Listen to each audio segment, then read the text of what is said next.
Welcome back to another technical deep dive here in the debug zone. Today, we're tackling a big question and breaking it down with insights from other users.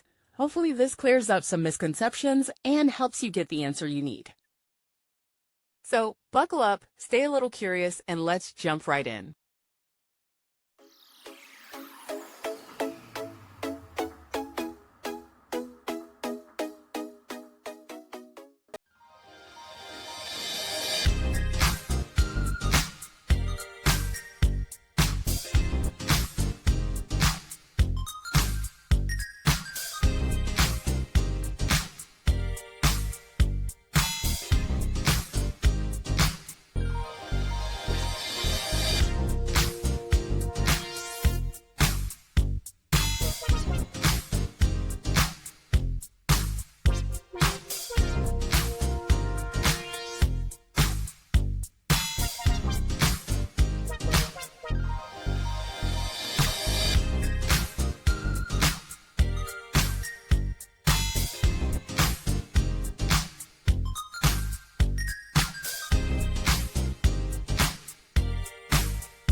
And that's a wrap.